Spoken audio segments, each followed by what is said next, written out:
ಮುಖ್ಯವಾಗಿ ಬಂಜಾರ ಸಮಾಜದ ಬಗ್ಗೆ ಕಾಳಜಿಯನ್ನು ಹೊಂದಿರುವಂಥ ನಮ್ಮ ನಾಡಿನ ಪ್ರಭಾವಿ ಸಚಿವರಾಗಿರುವಂಥ ಸನ್ಮಾನ್ಯ ಶ್ರೀ ಶಿವಾನಂದ ಎಸ್ ಪಾಟೀಲ್ ಸಾಹೇಬರಿಗೆ ತಮ್ಮೆಲ್ಲರ ಪರವಾಗಿ ಜೋರಾದ ಚಪ್ಪಾಳೆ ಮೂಲಕ ಈ ಗೌರವ ಸಮರ್ಪಣೆಯನ್ನು ನೆರವೇರಿಸಿಕೊಡ್ತಾರೆ.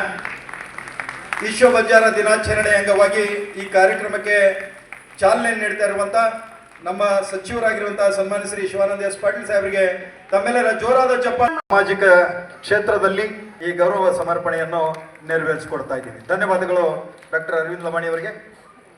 कर्नाटक में बंजारा समाज के लिए एक हमारे महान नेता थे दिवंगत देवराज अरस साहब. कोई आदमी कोई इंसान अगर कर्नाटक में बंजारा समाज को पहली बार पहचान किए हुए आदमी है तो सम्मान देवराज अरस जी हैं करके मैं मेरे मन से बोलता हूँ.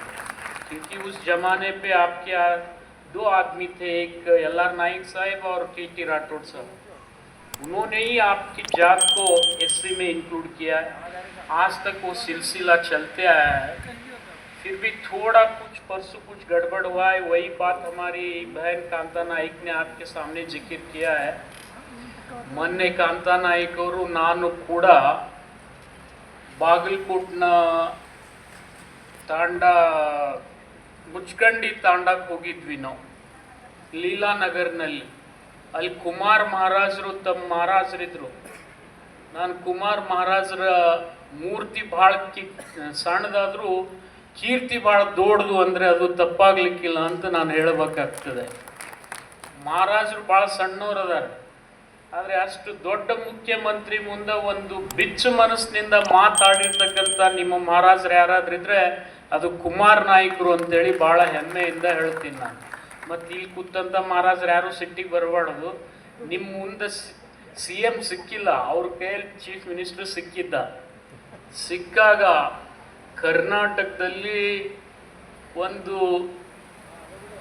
ಏನು ಎಲ್.ಆರ್. ನಾಯ್ಕರು ಮತ್ತು ke.t. ರಾಠೋಡ್ ಅವರು ಮಾಡಿ ಹೋಗಿರ್ತಕ್ಕಂಥ ಒಂದು ಕಾರ್ಯಕ್ಕೆ ಸ್ವಲ್ಪ ವಿಘ್ನ ಬರ್ತದೆ ಅಂತ ಹೇಳಿ ತಮ್ಮ ಮನಸ್ಸಿನಲ್ಲಿದೆ. ಆದರೆ ಒಂದು ಮಾತನ್ನು ಮಾನ್ಯ ಮುಖ್ಯಮಂತ್ರಿಗಳು ಭಾಳ ಪ್ರಾಂಜಲ್ ಮನಸ್ಸಿನಿಂದ ಹೇಳಿದರು. ಅಲ್ಲಿ ನಾನು ಯಾವುದೇ ಪರಿಸ್ಥಿತಿಯಲ್ಲಿ ಬಂಜಾರ ಸಮಾಜಕ್ಕೆ ಅನ್ಯಾಯ ಆಗಲಾರ್ದಾಗೆ ನೋಡ್ಕೊಂಡು ಹೋಗ್ತೀನಿ ಅಂತೇಳಿ ಭಾಷೆಯನ್ನು ಕೊಟ್ಟಿದ್ದಾರೆ.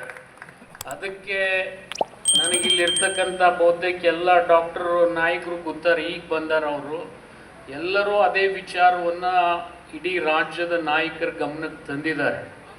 ಈಗಾಗಲೇ ಒಂದು ಸಂತೋಷ, ನಾನು ನನ್ನ ಕಣ್ಣಾರೆ ನೋಡಿದ್ದೀನಿ. 90ರ ದಶಕದಲ್ಲಿ ಸಾಕಷ್ಟು ಹಿಂದೆ ಉಳಿದಿರ್ತಕ್ಕಂಥ ಸಮಾಜ ಬಂಜಾರ ಸಮಾಜ ಇತ್ತು.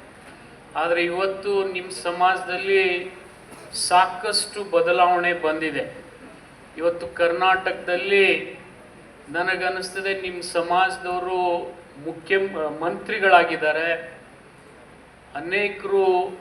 ಅನೇಕ ಹುದ್ದೆಗಳನ್ನು ಆಸೀನರಾಗಿ ಆ ಹುದ್ದೆಗಳಲ್ಲಿ ಸ್ಥಾನ ಪಡ್ಕೊಂಡಿದ್ದಾರೆ. ಆದರೆ ಎಲ್ಲದಕ್ಕಿಂತಲೂ ಒಂದು ಸಂತೋಷದ ಸಂಗತಿ ಏನಪ್ಪ ಅಂದರೆ, ಬಂಜಾರ ಸಮಾಜಕ್ಕೆ ಲಿಪಿ ಇರದೇ ಇದ್ದರೂ ನನಗಾಗಲೇ ನಿಮ್ಮ ಅಮರ್ ಸಿಂಗ್ ಸಾಹೇಬರು ಮಾತನಾಡಿದರು, ಕಾಶ್ಮೀರದಿಂದ ಕನ್ಯಾಕುಮಾರಿಗೆ ಸಿಗ್ತಕ್ಕಂಥ ಏಕೈಕ ಜಾತಿ ಯಾವುದಾದ್ರಿದ್ರೆ ಅದು ಬಂಜಾರ ಸಮಾಜ ಅಂತೇಳಿ ಹೇಳಬೇಕಾಗ್ತದೆ. ಎಲ್ಲ ನಿಮ್ಮ ಸಮಾಜದ ಕೊಡುಗೆ ಸಾಕಷ್ಟು ಇವತ್ತು ಸರ್ಕಾರ ಮನಗೊಂಡಿದೆ. ಆದರೆ ಮೊನ್ನೆ ನಡೆದಂಥ ಈ ಒಳ ಮೀಸಲಾತಿ ವಿಚಾರದಲ್ಲಿ ಸ್ವಲ್ಪ ಘಾಸಿ ಆಗಿರ್ತಕ್ಕಂಥದ್ದು ನಾನು ಒಪ್ಕೊಳ್ತೀನಿ. ಆದರೆ ಆ ಸಂದರ್ಭದಲ್ಲಿ ನಾವು ಅನೇಕ ಸರ್ತಿ ಮಾನ್ಯ ಮುಖ್ಯಮಂತ್ರಿಗಳ ಗಮನಕ್ಕೆ ತಂದಿದ್ವಿ. ಈ ಗಂಡ ಹೆಂಡತಿನ ಜಗಳನಾಗ ಕೂಸು ಬಡುವಾಯ್ತದ, ಈ ಲೆಫ್ಟ್ ರೈಟ್ ನಡು ಸೆಂಟ್ರ್ ಸಾಯ್ಲಾಕತ್ತದ ಅಷ್ಟೇ, ಮತ್ತೊಂದೇನಿಲ್ಲ. ಅದನ್ನು ಏನಾದರೂ ಮಾಡಿ ಶುದ್ಧ ಮಾಡತಕ್ಕಂಥ ಪ್ರಾಮಾಣಿಕ ಪ್ರಯತ್ನ ನಾನಂತರೂ ಮಾಡ್ತೀನಿ ಅಂಥೇಳಿ ತಮಗೆ ಭರವಸೆಯನ್ನು ಕೊಡಲಿಕ್ಕೆ ಇಚ್ಛೆ ಪಡ್ತಾ ಇದ್ದೀನಿ. ಜೊತೆಗೆ ನನಗೊಂದು ನಿಮ್ಮ ತಿಲಾವತ್ ಅವ್ರಿಗೆ ಮತ್ತು ರಾಠೋಡ್ ಅವ್ರಿಗೆ ಹೇಳೋದೇನೆಂದರೆ, ಕರ್ನಾಟಕದಲ್ಲಿ ನೀವು SCಯಲ್ಲಿ ಇದ್ದಿದ್ದು ಭಾಳ ಸಂತೋಷದ ಸಂಗತಿ. ಯಾಕಂದರೆ STಗೆ ಹೋದ್ರೆ ಮತ್ತೆ ಭಾಳ ಹಿಂದೆ ಹೋಗ್ತಿರಲಿ. SCನಲ್ಲಿ ಇದ್ದರೆ ನಿಮಗೆ ಇನ್ನೂ ಹೆಚ್ಚಿನ ಸಹಾಯ ಆಗ್ತದೆ. ಮತ್ತು ಇಂದಿಲ್ಲ ನಾಳೆ SC ಕೋಟಾ ಕೂಡ ಜಾಸ್ತಿ ಆಗ್ತದೆ. ಆದರೆ ನಿಮ್ಮ ಪ್ರಪೋರ್ಷನೇಟಾಗಿ ನಿಮ್ಮ ಕೋಟಾ ಉಳಿಸ್ಕೊಡ್ತಕ್ಕಂಥ ಜವಾಬ್ದಾರಿ ನಾವು ತಗೊಳ್ತೀವಿ ಅನ್ನತಕ್ಕಂಥ ಮಾತನ್ನು ಈ ಸಂದರ್ಭದಲ್ಲಿ ನಾನು ಹೇಳಲಿಕ್ಕೆ ಇಚ್ಛೆ ಪಟ್ಟು, ಇವತ್ತು ತಿಲಾವತ್ ಅವರಾಗಲಿ, ರಾಠೋಡ್ ಅವರಾಗಲಿ ಮತ್ತು ನಿಮ್ಮ ಸಮಾಜದ ಬಗ್ಗೆ ಅನೇಕ ವಿಚಾರಗಳನ್ನು ತಿಳಿಸಿರ್ತಕ್ಕಂಥ, ಅವ್ರಿಗೆ ಮಂತ್ರಿ ಮಾಡದೇ ಇದ್ದರೂ ಉಪಾಧ್ಯಕ್ಷರು ಮಾಡಿದ್ರು ಸಂತೋಷ ಪಟ್ಟರು. ನಾನು ಅದನ್ನೇ ಮುಖ್ಯಮಂತ್ರಿಗೆ ಹೇಳಿದೆ, ನಮ್ಮಂಥವ್ರಿಗೆ ಮಾಡೋ ಬದಲು ಇಂಥವ್ರಿಗೆ ಮಾಡ್ರಿ ಅಂಥೇಳಿ ನಾನೇ ಹೇಳಿದ್ದು ಒಂದು ಸರ್ತಿ ನಿಮ್ಗೆ ಹೇಳಬೇಕಾದ್ರೆ. ಇಂದಿಲ್ಲ ನಾಳೆ ಬಂಜಾರ ಸಮಾಜಕ್ಕೆ ನಮ್ಮ ಸರ್ಕಾರದಲ್ಲಿ ಕೂಡ ಪ್ರಾತಿನಿಧ್ಯ ಸಿಗ್ತದೆ ಅನ್ನತಕ್ಕಂಥ ಮಾತನ್ನು ಈ ಸಂದರ್ಭದಲ್ಲಿ ನಾನು ಹೇಳ್ತಾ, ಇವತ್ತು ಬಂಜಾರ ಸಮಾಜದ, ಕರ್ನಾಟಕದ ಬಂಜಾರ ಸಮಾಜದ ಎಲ್ಲ ಹಿರಿಯರಲ್ಲಿ ನೀವು ವಿದ್ಯಾಭ್ಯಾಸವನ್ನು ಜಾಸ್ತಿ ಮಾಡಬೇಕು. ಈಗಾಗಲೇ ಕಾಂತಾ ನಾಯಕರು ಆ ಮಾತು ಹೇಳಿದರು. ಕರ್ನಾಟಕ ಅತ್ಯಂತ ಮುಂದುವರೆದಂಥ ರಾಜ್ಯ, ನಂತರ ನಮಗಿಂತ ಮುಂದುವರೆದಂಥ ರಾಜ್ಯ ಮಹಾರಾಷ್ಟ್ರ ಇದೆ. ಮಹಾರಾಷ್ಟ್ರದಲ್ಲಿ ನನಗೆ ಭಾಳ ಸಂತೋಷ ಅಂದರೆ, ನಿಮ್ಮ ಸಮಾಜದವರೇ ಒಂದು ಕಾಲದಲ್ಲಿ ಮುಖ್ಯಮಂತ್ರಿ ಆಗಿದ್ದಾರೆ ಅಂದರೆ ಅದು ನಮ್ಮೆಲ್ಲರ ಸುದೈವ ಅಂತೇಳಿ ನಾನು ಭಾವಿಸ್ತೇನೆ. ಅದೇ ಥರ ಒಂದಿಲ್ಲ ಒಂದು ದಿವಸ ಕರ್ನಾಟಕದಲ್ಲಿ ಕೂಡ ತಮ್ಮ ಕಾಲಿಗೆ ಅಧಿಕಾರ ಬರ್ತದೆ ಅನ್ನತಕ್ಕಂಥ ಆಶಾಭಾವನೆ ವ್ಯಕ್ತಪಡಿಸ್ತಾ